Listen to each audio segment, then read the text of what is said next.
Welcome to Off Market, a look at the Perth property market from the people who are working in the trenches. Join me, Shane Beaumont, Ross Hunter, and a special guest each fortnight as we dissect the latest property news and break down what's really happening in the different pockets of Perth. If you'd rather watch, you can find us on our Facebook page at Crib Creative Perth. Enjoy.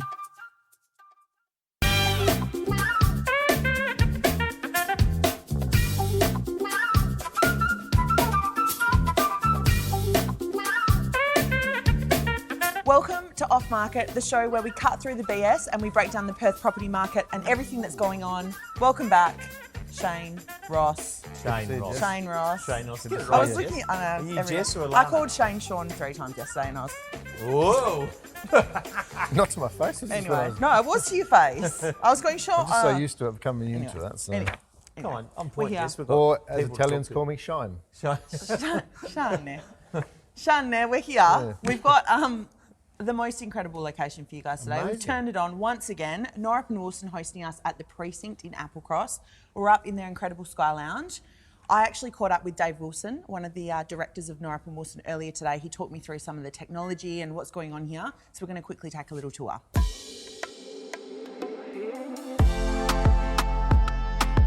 Dave, we're sitting in such an incredible space. You're sitting on an iconic location here. Tell me about your two main design considerations when you're putting this project together. I think if you break into two considerations, you'd have to focus on design and then also in terms of amenity and use.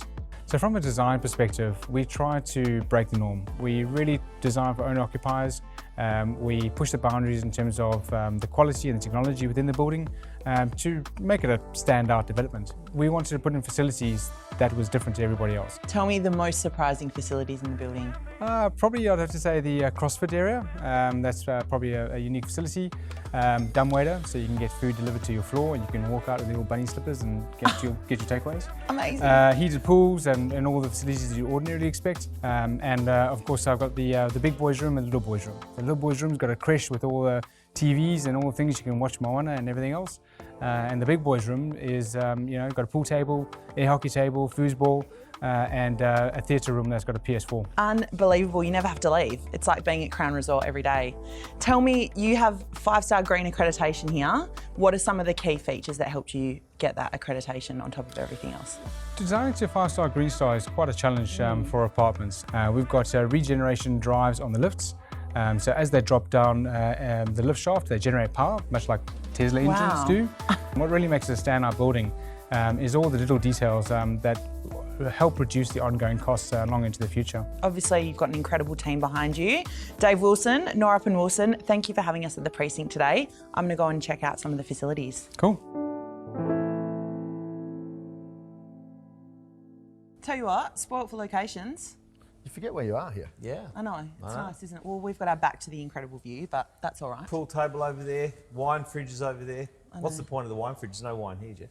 Later. Later. Struggle enough to keep you two under control. So, right. We're going to go straight into it. Yeah. Roscoe, happy birthday from me, not getting a present this year, because we're bringing back off Under the Hammer. Happy birthday. He lobbied. The lobby. What do you mean we're bringing back the hammer? The hammer's always been there.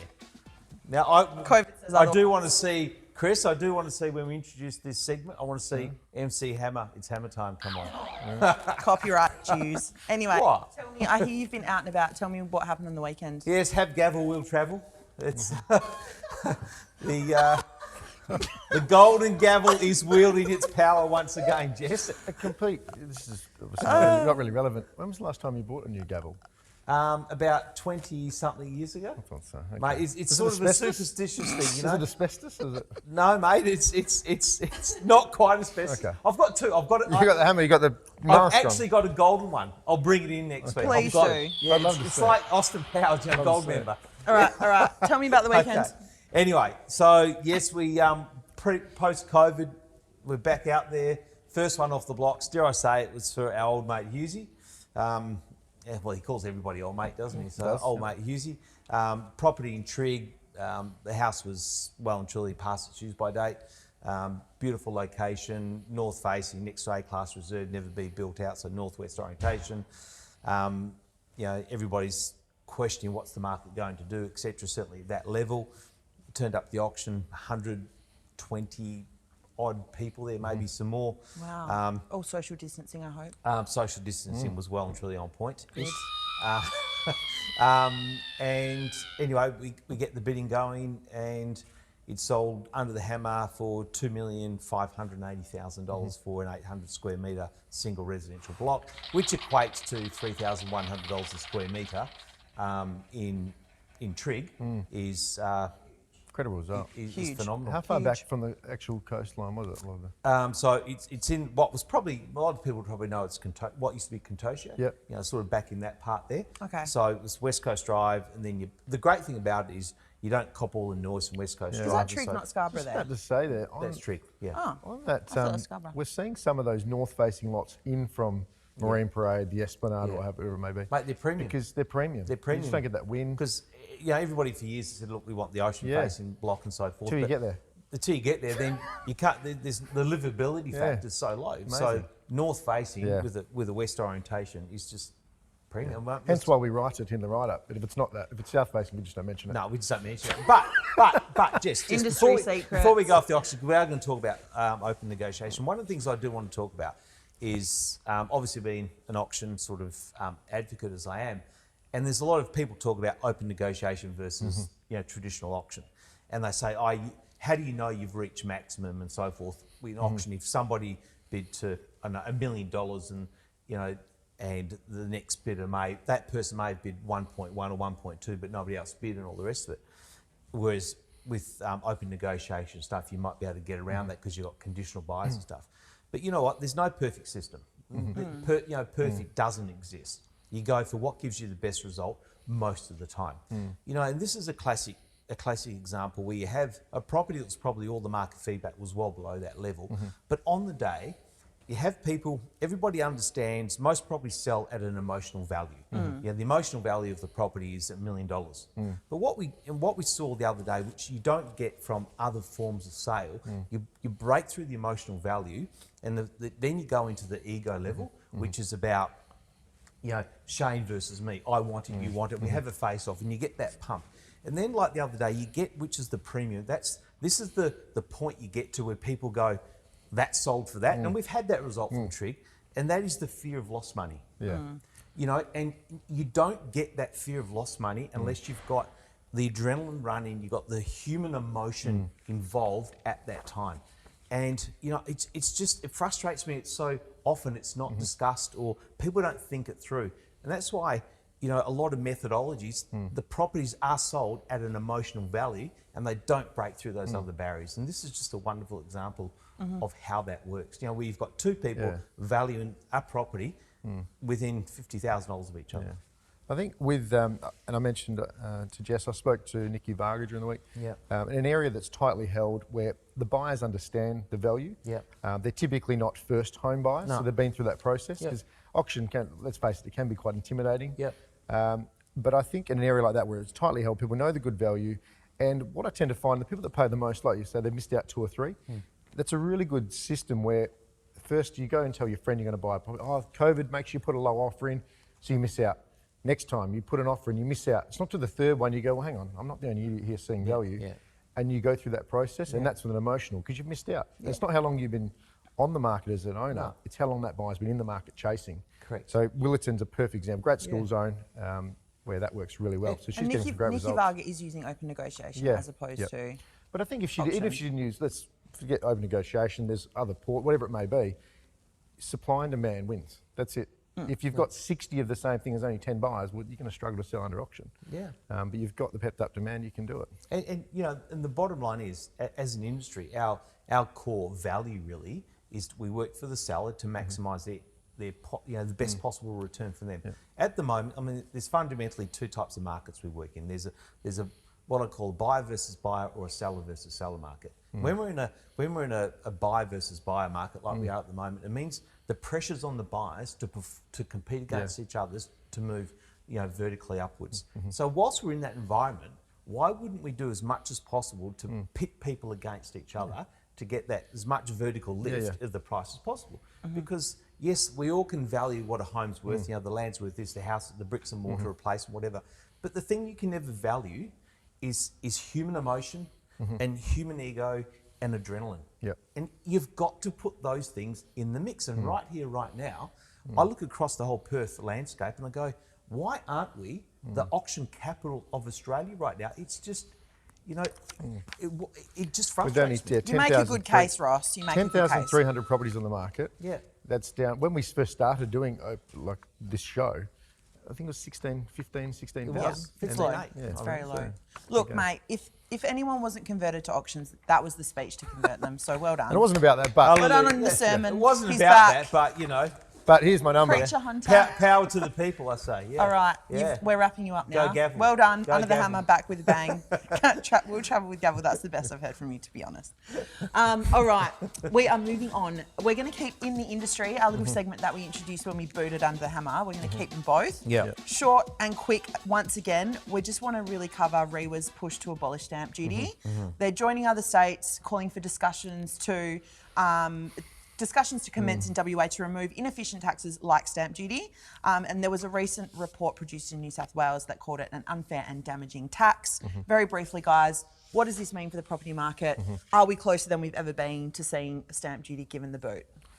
Okay, so Shane and I were talking about this off camera before, and I think stamp duty was supposed to go when GST came in. That was the deal. Okay, but it's still there. Is it going to go? Probably not. There's too much money involved. But at the end of the day, it should go for no other reason. Look, I spent 15 years of my career, as you know, in New Zealand. Now, New Zealand don't have stamp duty and they don't have capital gains tax. But forget CGT, just focus on stamp duty. And by not having stamp duty, the volume of sales over there is probably 3 or 4 times what it is here, because people can buy and sell in and out of real estate without that sort of hindrance of stamp duty, which blocks people's buying a property, maybe doing it up and just trade it, or they buy a property maybe 12 months later sell because it doesn't work. And the biggest thing over there, and we all talk about, all the services that are put into play when a property goes through that cycle is phenomenal. All the trades and everything. Like Damien Collins, who we had on the show the other week, who put this article together. They had from Deloitte's removal of stamp duty could lead to a 60% uplift in transactions, generating an additional $1 billion to the WA economy. It just flows on. White goods like furniture. It's not just the property transaction itself. It's the things you typically do. But I had a conversation with an owner last Wednesday night, I think it was, last week, and they're already getting hit really hard, had a big loss. And they said, Shane, we can handle that. But then for us to make the move to our next property, we've got this again. So you're just getting hit, in essence, a couple of times. It doesn't help, That along with, I think, with established, and we've spoken about this before, there's no first homeowner grant on established. It's just, all they need to do even to increase that at least, and things will start to flow again. First homeowners will start to buy again, and they'll start to spend money. Well, we'll keep up the good fight. We'll try. We can only but try. We can only try. We can only try. And Damien is definitely trying. I'll give him that. Oh, he's giving a good crack. He's doing his best. Yeah. Nice. That was the most succinct little episode we've ever had. Well, you only warned us about 40 times off camera. I know. Well done. Well done. Well, it's nice to know you listen, because sometimes I think I just get... Whatever. Anyway. Yeah, we don't most of the time. Real press, guys. We're moving on. The real press. This is where we just dissect the property headlines that everyone is talking about, and we cannot let this week pass without talking about the sales bump that we've seen in June. We obviously saw some pretty remarkable results in Perth, especially across, including land sales, land and established. Little excerpt from Perth now. New home sales rose across the country in June following the announcement of the federal government's home builder program. WA recorded the biggest increase, up 211%. Although they noted that it was from a very low base. Very low base. Very low base. Dwellings up 15%, land sales up 289%.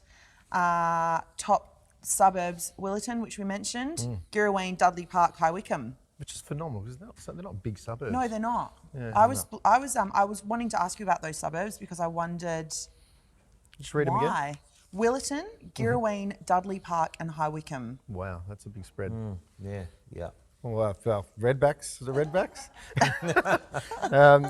Well, I think the couple of things that stand out to me is that obviously you do have land as a part of that. It's worth noting, sorry to be a bit dour, but it fell 36% the following week. Yes. So it went from 1,500, fell 36%.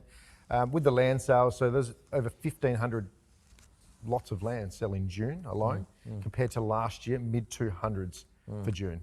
So the fallover rate, what we're hearing and speaking to, and I'm sure you probably heard the same thing, speaking to land sales and new home sales people, I've heard numbers quoted from 50% to a third are falling over. So it'd be really interesting when we get through this period to actually see what's stuck. Yeah. So just explain that, because we talked about it a little bit off camera. Yep. Explain the fallover and why that's So happening. basically, people go and put an offer in subject to finance. A lot of them going through a key start, which is a pretty only a 2% savings through a key start. It's not a big deposit required. But I think when it first was announced, it was a bit like JobKeeper, JobSeeker, all on the rush of what was going on. Yeah. And people were probably given the wrong information when they'd get the money. So you don't get it till pad down. We now understand, but even that's been limited what information's to the public. So a lot of people thought, 55 grand, I can get that, and that is my deposit. Unfortunately, you get that pad down. So a lot of those are starting to filter out where they just don't have the money or they haven't been long enough. They might have tax bills. The process is filtering through a lot of those. Yeah. And is there an issue, you also mentioned VALs coming through? Yeah, VALs, and I'm speaking again, one of Perth's best new home salespeople, and he just said the VAL situation was tough before because you had 200 grand house on a 200 grand block. Down the street, there's one going for 370. But since then, rebates have come out in many circumstances from the builders, and in the developments, they've actually gone up in price. Yeah. So that alone, it's even tougher to get them to stack because there's no incentive on established. That's not going up. So the gap's getting bigger. So the fallover rate in that alone is going to be pretty high, they think. Certain areas will stack, but you tend to find the areas, and we know which ones they are, where there's probably an oversupply. Certainly not like Willerton. That's the situation we're going to see. Yeah. It's funny because those four suburbs aren't those areas. No, you couldn't. Yeah, I couldn't see any synergy why that would be the case. Yeah. So what would your, we were talking about this the other day, if you had a kind of a first home buyer coming to you, you'd be steering them towards find something established, regardless of the 55. I mean, it depends on person's individual circumstance, obviously, but... I think I'd be saying to them, look, what's your plan? You got to remember, this is not your last home, it's your first home. So I'd probably be saying, look, get into something that could ultimately become your first investment property. So in 5 years' time, what do you think this property, this landscape where you're buying, Mr. and Mrs. Buyer, is going to be? Yeah. And if it means that you're going to be a 5-year-old home and new stock coming to market, well, it's going to be more competitive. If you get the best area you can afford and you get a 3x1 or wherever that may be, you knock it down in 5 years and you've paid maybe 20 grand for the house. That makes a lot of sense to me. Yeah, it's first time buyer, the greatest bit of advice you can give them is don't buy emotion, buy location. Yeah. I mean, I've got an auction I'm doing tomorrow for our company in North Perth on Scarborough Beach Road, and it's an old home, really well kept, and you can live in it beautifully. But it's on a site with a high density zoning, office and apartments up top and so forth. But the biggest buyer group looking at it are young couples, because they want to buy a location. They can't afford, and they're not going to develop it. They know exactly what Shane said. It's not their last home; it's their first home. But in 5 years, when they want to move on, they can't afford North Perth proper. They can afford this, but they're also sitting on a good asset. As far as the development potential. So before this, I was speaking to James off there, and I think when we're talking about if you're over east and you looked back to WA. And you say, I think we use Belmont as an example, or Lathlane. You look there, you'd think that must be the most prime real estate in the state. But we've got, for whatever reason, it takes time for us to get through this. In over east, those suburbs that no one wanted to be, and now they're Hollywood. I really think that's the wake-up call we need in some of these suburbs where, rather than, if it's an R40 site, rather than putting 8 apartments on it, do a bloody nice home. Actually utilise and make the space, because the closer you get to the city, yes, we understand it gets smaller, but in some of those suburbs where there's no supply of that new product, it just doesn't make a lot of sense. No. All right, excellent, guys. Thank you for that. We sounded reasonably intelligent. You did. It was great. I enjoyed reasonably. Should probably edit it out. Yeah, I'd say so.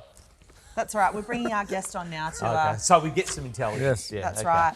Our guest for today's show is James Thompson from Bourkes Real Estate. Come on down. Thank you. James is a specialist in the City of South Perth residential market. Self-proclaimed. Self-proclaimed. According to your mum, number one. Yes. According to your bio, consistently ranked top 1% of Australian agents. Wow. I wrote that too. There you go. Well, here we are. Here we go. James, you're here for our hood highlight. We're here. We're overlooking the beautiful City of South Perth. So we thought How the spectacular. perfect expert. Yeah, How thank you. spectacular. Tell us the hood highlight. Obviously, we're talking about markets within markets. We want to know what's going on in your little pocket of Perth. It's really an incredibly varied little area in terms of the types of dwellings there. Tell us what's going on, what's hot, what's not. Yeah, I think that's probably why it's always so popular. You were talking about the highest volume of sales in the various suburbs before, and Como's consistently on that list, often at the top. And it's because it accommodates every buyer demographic, from a first home buyer at the low end of the market for $200,000 to families and developers over $2 million. And so I meet a lot of people at the start of their real estate journey when they buy their first home, and can pretty much stay in touch with them along that whole journey right up until them buying a family home and then downsizing again. So it accommodates everyone, and it's affordable by comparison to, say, other suburbs like Applecross, where we are now, where you're paying a little bit more for the desirability of the suburb name. When you're at areas like that where I guess there's obviously certain sides of the road or certain pockets, when you're trying to highlight that why a property is going to be a more premium price, how do you do that? Do you know what I mean? Like Como as a suburb, you've got sort of different patches. Yeah. But how do you, I guess, when you're sitting with an owner, what's the most important thing in your marketing that you can actually highlight that to the marketplace? Well, because we get a lot of cross-pollination between suburbs within the city of South Perth, that is, you might see trade-up buyers moving from Como into South Perth, or from Kensington into Como. Typically, there's already an understanding of the benefits, the lifestyle benefits of each of the parts of those suburbs. So you don't have to do a lot necessarily to sell the lifestyle benefits of those suburbs. They typically know. But for those that might be coming from outside of the city of South Perth, there can be up to perhaps a 20% disparity in value between a house on what we call the non-river side of Canning Highway compared to the riverside, which the residents have termed Como Beach. So if you've ever read one of my marketing descriptions for a property that's on the riverside of Canning Highway, you'll hear a reference to Como Beach in the first line. Yeah, it's a bit like Kelmscott. You live in Clifton Hills. They go, "Where's Kelmscott?" I live in Clifton Hills, and the price difference in that area, just in particular, is probably $350 for a 4x2 on one side. Let's say the hillside. Clifton Hills side. Other side, $220 to $240. You'll probably get one. Yeah, but again, if you don't know that, you go, "This doesn't make sense." Yeah, and it doesn't make sense even if you do a lot of the time. I think that a lot of people have talked themselves into this, we don't want to be on the non-river side, and therefore they miss opportunities that are very good. The exception to that rule in the case of Como is if you have daughters going to Penrose College, you'd rather be on the non-river side so they don't have to cross Canning Highway. So it's the nuances about the suburbs that make it quite interesting. You've got some bigger developments happening in South Perth, that right near the river there. Is that, are people moving from out of suburb to come into a development like that, or is it still very much localised? I haven't had a lot to do with a lot of those off-plan apartment sales. I think initially, when times were a little better, maybe 2014, there was a lot of foreign investment in those types of properties.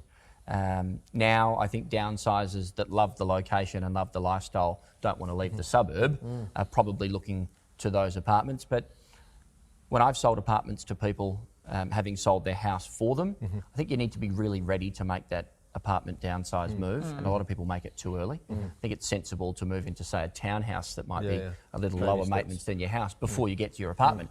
And it works out well for me because they often call me 3 years later and say, "We're not happy, can you come and sell?" Sound like a coffin.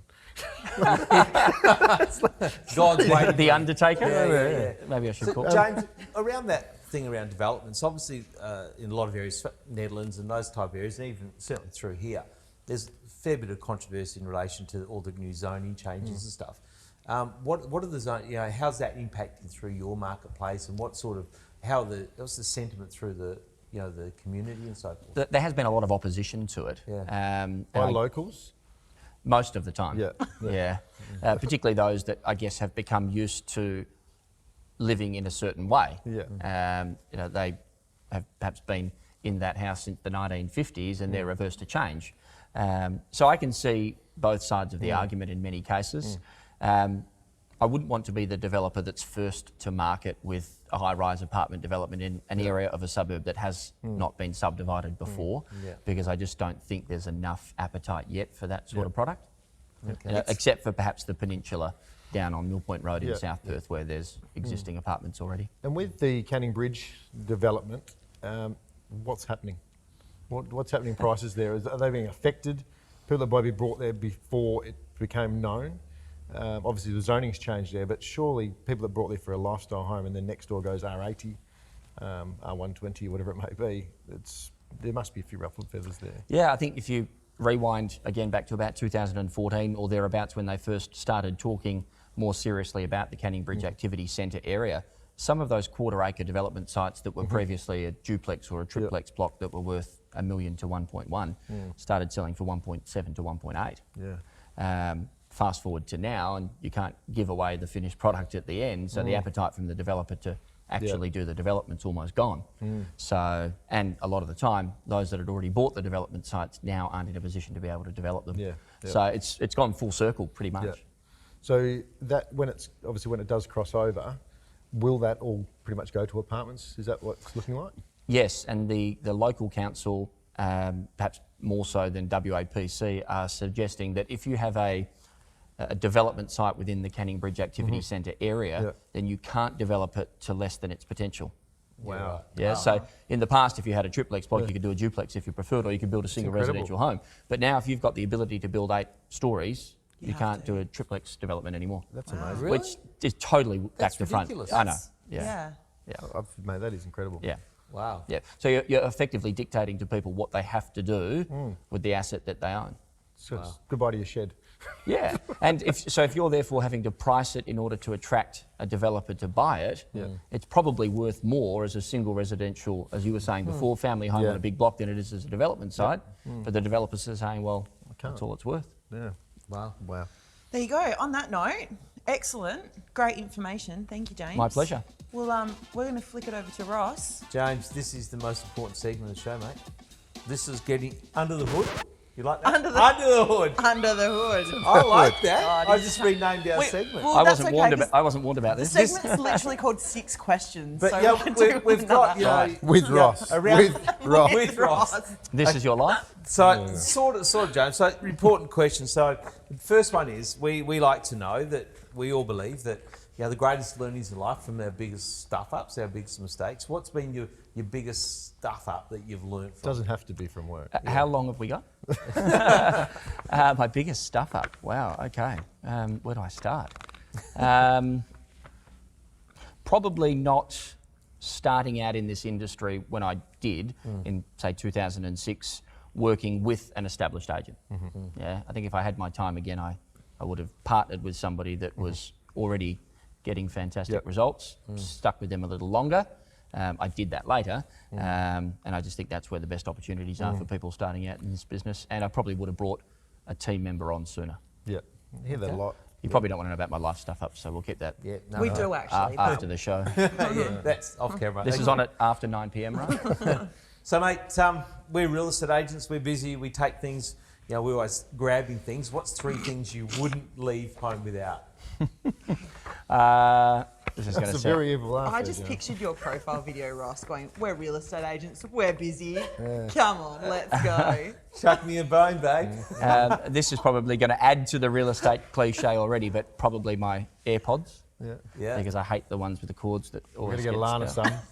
She doesn't like them, but they're brilliant. Yeah, a lot of people... Other than the phone, the greatest invention. Fantastic. Not very good for you, though, I believe. What, AirPods? With all the conspiracy theories that are going on in the world at the moment, apparently they're the worst. Hasn't affected me. I think it has. So far. It has me too. I can't actually hear what you're saying. So what did I say? AirPods? AirPods. We've got AirPods. Socks. Socks. Never leave home without your socks. Socks. Today you did, yeah. And your pen. And your pen. Okay. That was That's totally good. cliched, wasn't it? What do No, you that's do? good. And your phone. No one says pen. Yes, your phone, but I thought that would have been standard. I like pen. No point in taking your AirPods if Good. you we have don't a know. pen. Got a nice pen. Block the Throw world back out. to the 90s or something. Nice Mont Blanc or something. Yeah. Okay, moving on. Right. Mate, what's your worst habit? Perfectionism. Okay, well, That- it drives us come on, mad. mate. It's not a job interview. No, that is seriously my worst trait. Yeah. When you're not at work doing deals, mate, where would we find you? What's the after hours? Nowadays at home with my son. He's almost 2. Cool. But if you had have asked me 19 months ago, then I would have said probably out for lunch or dinner somewhere. Okay, we'll get to that in a moment. Hold that thought. Okay. What's the most overused saying out there that irritates you that people say?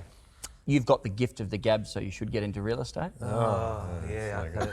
Hate that. Yeah, okay. I was actually going to say, James, off air, Yeah. when people say I want to get into real estate because I like people, Oh. I don't see many people. It's the loneliest job in the world. Yeah. Right? And I love real estate. I love houses. I love houses. I love houses. And I would literally be looking at a home, I reckon, maybe 30 minutes in a day. Yeah. Yeah, and you're not going to love a lot of the houses that we sell. No. Yeah. And also fake it till you make it. I hate that one too. Yeah. Most important question. This is for the benefit of Shane and I, by the way. Most important question. Best place to go and eat in Perth. Best meal. Best whatever. Well, I'll keep it local. If you were to go into the city of South Perth, let's say you were going to Como, and you had no idea where to go, some of the best dim sum in Perth is at Imperial Court, down on Melville Parade. Okay. Yeah. So. And the pagoda. Yeah, just up from in between the pagoda and Preston Street. Didn't know Go that. and see Phyllis. Mention my name, and you'll get the James Thompson discount. No, better still, just put it on your bill. Just on James' tab. I actually haven't got one. I just put it on Alan Bourkes' bill. Mate, Bourke, chuck it on that, no problem. Bourke's still got his play lunch money from school, I reckon. No doubt. He put it on there. No doubt. I'm glad I'm not the only one that thinks that. And night out? Where would Night you go? Occasion? Where would it I don't really like going out anymore. For dinner? For dinner. Yeah. Santini, Yeah. if it's back open Cutlet? again. Yeah, have the cutlet if there's any left, provided you haven't been there the night before, because then there would be none left. Il Lido you can't really beat. Yep.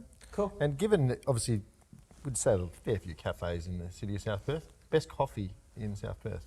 Oh, tough. Awesome. Tough. I might offend a few people here. Can I say more than one? You can go. I'm trying to be diplomatic. Mate, what's that little French place on just down from the Windsor? It's called La Galette. That's fantastic.